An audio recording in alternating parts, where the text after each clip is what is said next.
2.5 years ago, I had an idea in the shower. This is the story about how I was granted $480,000 for that idea. My idea was to build the first app for couples who are already happy, one that reminded us to do fun, quirky things for our partners. I wanted a tool to create surprises for my own wife, and luckily I knew how to code. But it all started with an idea. Have you ever had an idea so strong and clear that you just had to take action immediately? Like any other day, I went to the shower after the gym. On that particular day, I just happened to have that idea for me. But on this particular morning, my head runs wild. My wife was sending me TikToks and Instagram reels about these men doing the bare minimum. Maybe you remember the trend that looks something like this. I get a lot of hate for this, but I feel like men should be offended by how low the standard is set for them. Absolute bare minimum, and please don't let any man make you think otherwise. I remember very clearly on one of our absolute first days, my wife had a bag all the way in the trunk of the car, my car, and I was dropping her off at her place. She just sort of expected me to get out and help her carry the bag. But I didn't realize that she was assuming me to go do this. Now we are from different cultures, we are from different countries, we don't speak the same native language. So there's a lot of different things where she has different expectations than I do and reverse. You know what, I want to do more for my wife. I have to do more for my wife. I wanted to do more and all I was distracted by work, gym, school. Everyone wants to do well. Everyone wants to brag about it on LinkedIn. Everyone wants to brag about it on Instagram and live that lifestyle. I want to be the it girl. I want to be that guy. I don't know who that guy is. And that was a problem that I thought that I could solve. Can I make a product, a service, something that motivated people, maybe especially men, but motivated people to go out there and do acts of kindness for their partner. Now, if you are in a relationship, you probably do know the feeling of, oh no, I forgot to do something that I actually wanted to do, but it was kind of a surprise, so she didn't know, or he didn't know, and it's fine. Actually, this becomes a very serious issue because then you're not maintaining your relationship. Now, I'm saying maintaining your relationship in a very specific way because that is actually exactly what this field of psychology is called. It's called relationship maintenance. So if you don't feel that something's urgent, then you're less likely to deal with it. If you feel that you're in a happy relationship, you're less likely to invest all of that energy into improving the situation because you already have a good situation. On the other hand, let's take something like paying rent or not buying groceries. In either cases, you're fucked. If you don't buy groceries or if you don't buy food, you're probably gonna go a little bit hungry. You don't pay rent, you don't have a place to live. The stakes are way higher than, oh no, I didn't buy flowers today, I'll just do it tomorrow or the day after tomorrow. And so most people, including myself, get into this pattern of just constantly pushing out this non-urgent task because we are constantly in this happy relationship.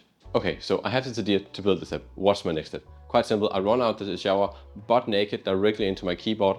I open a new project and call it something like I am alarm. And now it's at this point I make the first and probably the biggest and the #1 rookie mistake that everyone makes. So I didn't even design a project. I didn't even ask anyone if they wanted this app and didn't do any market or user research whatsoever. I simply sat down and started coding what I had in my head. Market research, very important. Asking if people actually want the app kind of makes sense, right? I have a master's degree in international business. I know better than this, yet I did it anyways. Okay, so welcome to the impromptu lesson with Joachim. There were 3 major moments in Love Fuel after starting the project. There was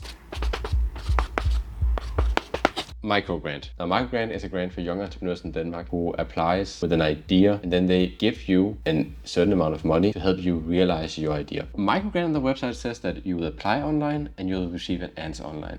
And that was absolutely a scam. Absolutely. I was not at all receiving my answer online. So as you can see, I am doing a pitch in front of maybe 50 or 100 people with a board of judges. So I was there, nervous as hell, the first person to pitch, because of course I was, in front of all these people, making this god-awful pitch. So about 6 hours later, I things get to another level. They had hired a national TV host come out and give you the reward. Or not give you, really. The answer was going to be revealed on this stage in front of 2,600 people. Remember, I applied for an online grant. Online. I was not ever supposed to be pitching, and I was not ever supposed to be standing on a stage in front of that many people. Nevertheless, that is exactly what happened. They called out my name. I got the biggest prize money of the day. Woohoo! And it was about the 50,000 that I actually did apply for, and that's the story of microgrant.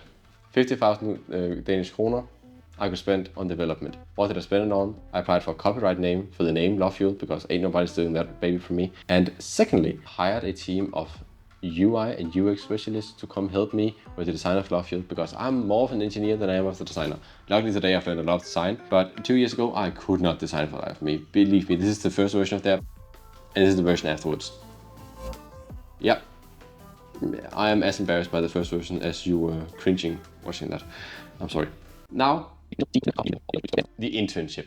Now, the internship was an internship in my own startup. That means I quite literally were awarded points at my master's degree to study doing a research paper within my own startup. This internship was just an amazing time. I got my own little office and I worked with other entrepreneurs around me, and it was a great environment. Half my points that semester of my master's degree, one internship in my own startup.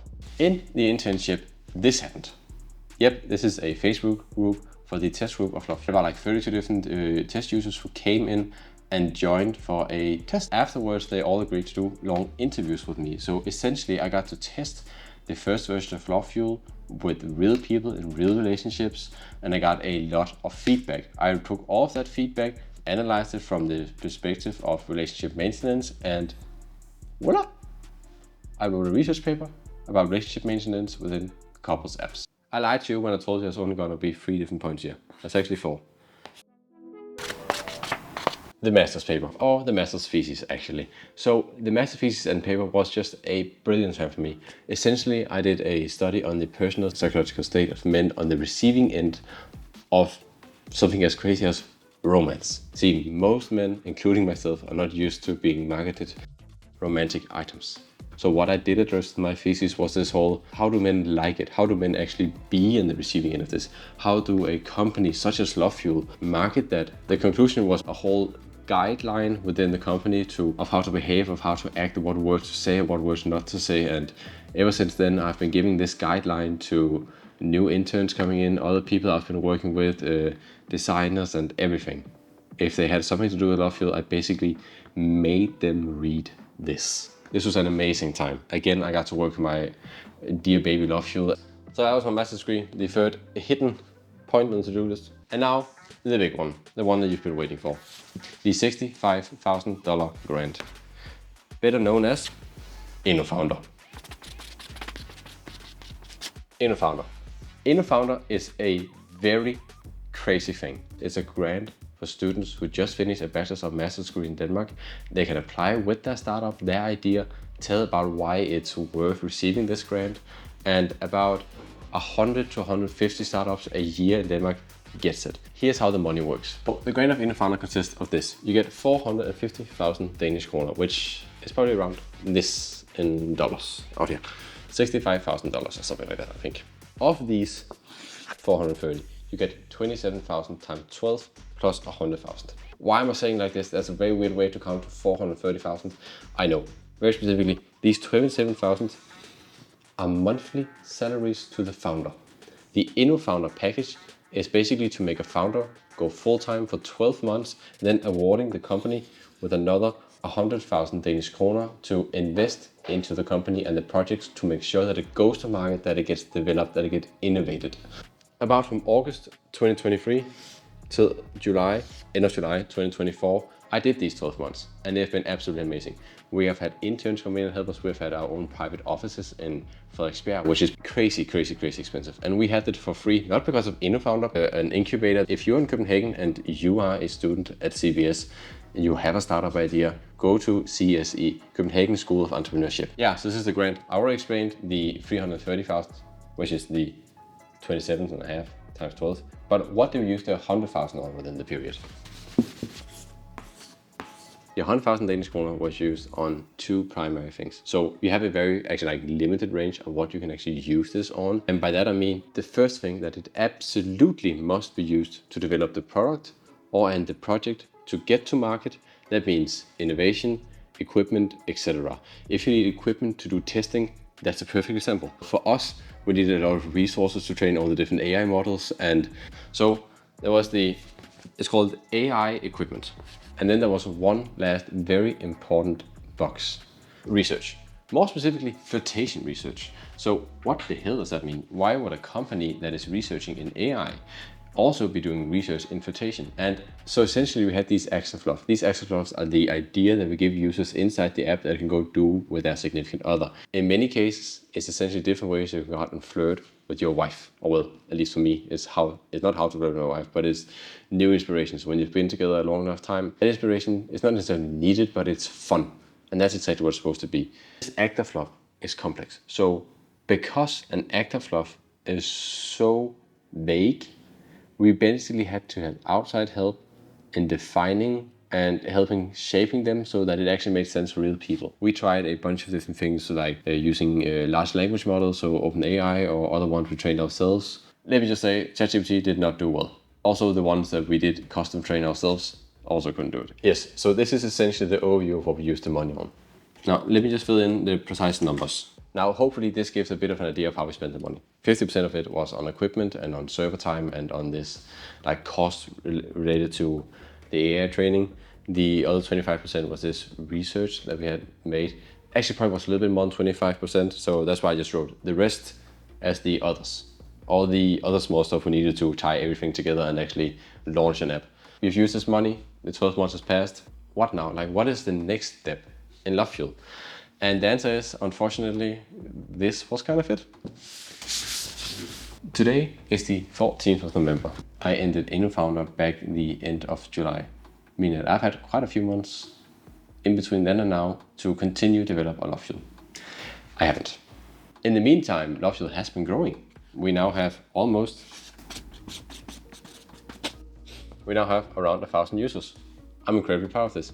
Even though that I haven't been doing marketing every single day because I hate it, the app has still been growing. People are finding it on App Store, people are finding the website because this is a real problem that they want to solve. So despite it just being passive, it's actually growing like 20% per month.